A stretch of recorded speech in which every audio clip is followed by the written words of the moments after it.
जय हिंद, जय भारत, जय सत्य सनातन। ये पीपल का पौधा है जो मेरे परदादा जी लगाए थे कम से कम 70-80 साल पहले। एक मरतबा ये लगाए और ये पौधा आज तक हम लोगों को, मेरे गांव समाज को फ़ायदा पहुंचा रहा है। ये एक बार लग जाने पर ये पौधा जल्दी उपटता नहीं है। सावन भादों में ये पौधा को आप लगा सकते हैं। इसके जो ये फल हैं, इस फल से बीज तैयार होता है और ये अपने मिट्टी में छुपा के रखती है। बिना कोई मेहनत के सावन भादों में ये उग जाती है और आप ये इसे एक और अपने आप ये जंगल के रूप में ले लेती है। ये पौधा ये लगभग 2 कट्ठे में ये पौधा है। देहात का ये डॉक्टर ये पौधा गांव देहातों में सर्दी खांसी में बहुत बेहतर ढंग से लोगों द्वारा उपयोग किया जाता है। ये पौधा हम लोग तो इसे पिपली कहते हैं। ये बच्चों की कुकुर खांसी, कफ, दम्मा, बच्चे, जवान, बूढ़ा सब में समान रूप से ये फ़ायदा पहुंचाता है। ये पौधा एक बार में लगा देने पर ये सालों साल रहता है। इस पौधा को लगाने में कोई ज़्यादा खर्च करने की ज़रूरत नहीं है। मात्र 1 से 2 पौधा, लत्तीदार पौधा जो है, इसे आप लगा दें और निश्चिंत हो जाएं। अगर ये आप इसे अपने गमले में भी लगा सकते हैं। ये पौधा जो है मार्केट में जो मिलता है सीतोपलादी चूर्ण, बहुत से कंपनियां बनाती हैं। इसमें मुख्य घटक जो है इसी पीपली का उपयोग किया जाता है। पीपल, वंशलोचन, मिश्री। पिछले साल कोरोना काल में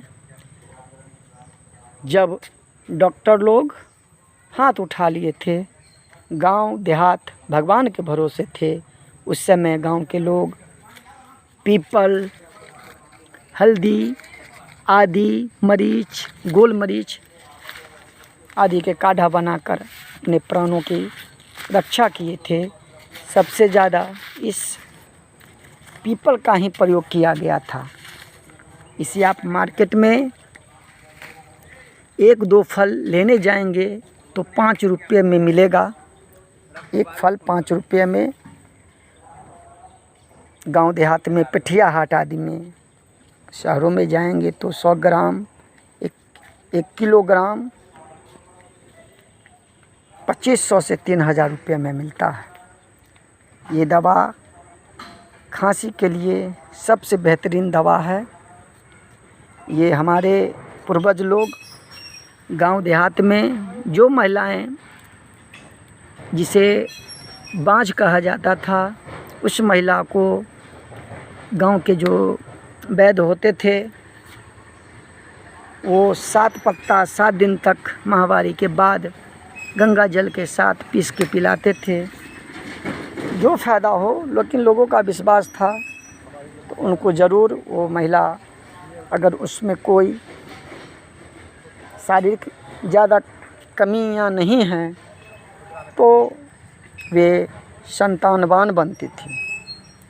आज भी कुछ वैद्य लोग हैं जो गुप्त रूप से इसके पत्ते का, इसके फल का प्रयोग करके कमाते हैं। खास करके हम लोग देहातों में इस पौधे के बारे में ज़्यादा नहीं जानते हैं, इसमें किस किस चीज़ में फ़ायदा लिया जाए। लेकिन सबसे ज़्यादा हम लोग इसे खांसी, सर्दी, दम्मा में ही प्रयोग करते हैं। बच्चों के कुकुर खांसी में प्रयोग करते हैं।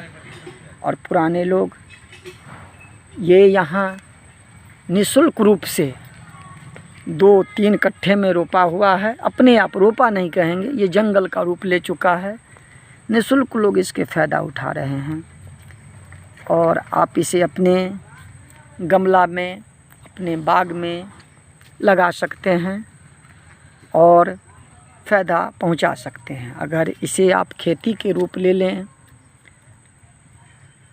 तो भी फ़ायदा ले सकते हैं। देहातों में इसका तो कोई कीमत नहीं है। यहाँ आ जाइए, अगर कोई मेरे नज़दीक के हैं तो आ सकते हैं।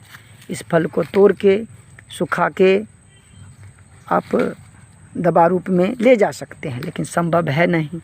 एक यूट्यूब पर तो एक जगह के आदमी रहते नहीं हैं, लेकिन जो मेरे नज़दीकी हैं इसके फ़ायदा ज़रूर उठाते हैं। आप लोग लगाएं। गाँव देहातों में ये जो शहरों के लिए कीमती चीज़ है, लेकिन देहातों में ये सामान्य रूप से हम लोग बिना रोक ठोक कोई भी आदमी, कोई भी व्यक्ति आके लाभ ले सकता है, लेता है। अगर आप लोग इसके फ़ायदे जानते हैं और भी अन्य बीमारियों में, तो भी आप लोग कमेंट रूप में लिख सकते हैं, ताकि हम लोग भी इसे किसी दूसरी बीमारी में भी फ़ायदा ले लें। लेकिन सबसे ज़्यादा हम लोग खांसी में भी फ़ायदा इसका लेते हैं। इसे आप गोल मिर्च की जगह पे सब्जी सलाद में उपयोग कर सकते हैं। मरीच से ये थोड़ा सा ज़्यादा तीखा ही रहता है। इसे आप लगाएं। ये देख सकते हैं इतना बड़ा जंगल का रूप ले लिया है। आप इसे सावन भादो में ये पौधा अपने आप जन्म जाता है, और आश्विन महीना से लेकर ये आपको पूस महीना तक, बसंत महीना तक ये पौधा आपको ये फल देता रहेगा। इसे आप व्यापार भी अपना बढ़ा सकते हैं। यही मैं अपने बाप दादाओं का जो ये चीज़ है, जब मैंने मोबाइल, यूट्यूब आदि पर देखा इस पौधा की विशेषता, इस फल की विशेषता, इस लत्तेदार पौधे की विशेषता, तो बिना शेयर किए न रह सका। इसे आप उठाएं। बच्चों के सर्दी खांसी, जब एलोपैथिक डॉक्टर थक जाते हैं, दवा खिला खिला के थक जाते हैं, तब बच्चे को इसे मधु के साथ, घी के साथ, अगर बड़ा बच्चा है, सियाना है, तो उसे वैसे भी चबा के खा के अपने खांसी को वो ठीक कर सकते हैं। आप इसे सब्जी सलाद में उपयोग करें, और से ये बहुत से बीमारियों में फ़ायदा करेगा।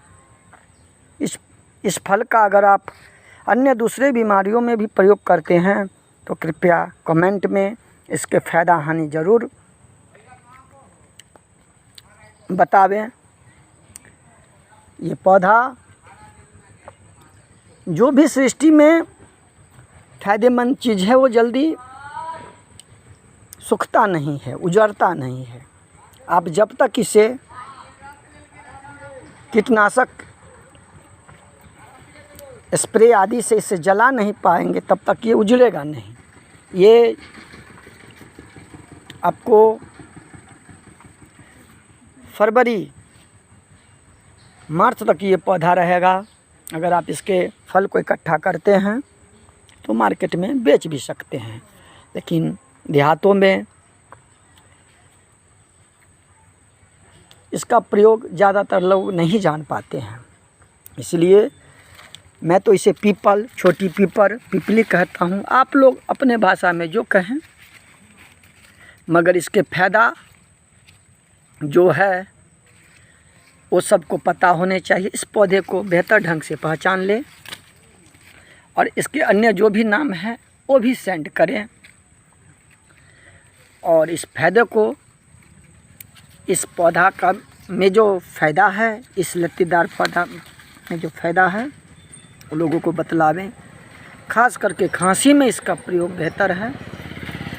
और एक बीच में मैंने बताया, 5 महिलाओं में पुरानी मेरे बाबा दादा लोग इस पत्ते का उपयोग करते थे। ये कितना सही है, अपने पिताजी द्वारा, अपने जो मेरे गांव के बुज़ुर्गों हैं उनसे जब पूछता हूं तो बताते हैं, जो हाँ हम लोग इस पत्ते का प्रयोग करते थे। उस समय तो वैद्य लोग ही थे जो हम लोग के जो समस्या था उसको सुलझाते थे। इसे आधुनिक साइंस समझे ना समझे, माने या रिसर्च करे, वे उनके अधिकार क्षेत्र में है। अगर आपको इसके और भी अन्य काम और फ़ायदे मालूम हैं तो ज़रूर सेंड करें, इसके विषय में बतावें ताकि हम लोग भी और फ़ायदा ले सकें। जय हिंद, जय भारत, जय सत्य सनातन, हर हर महादेव।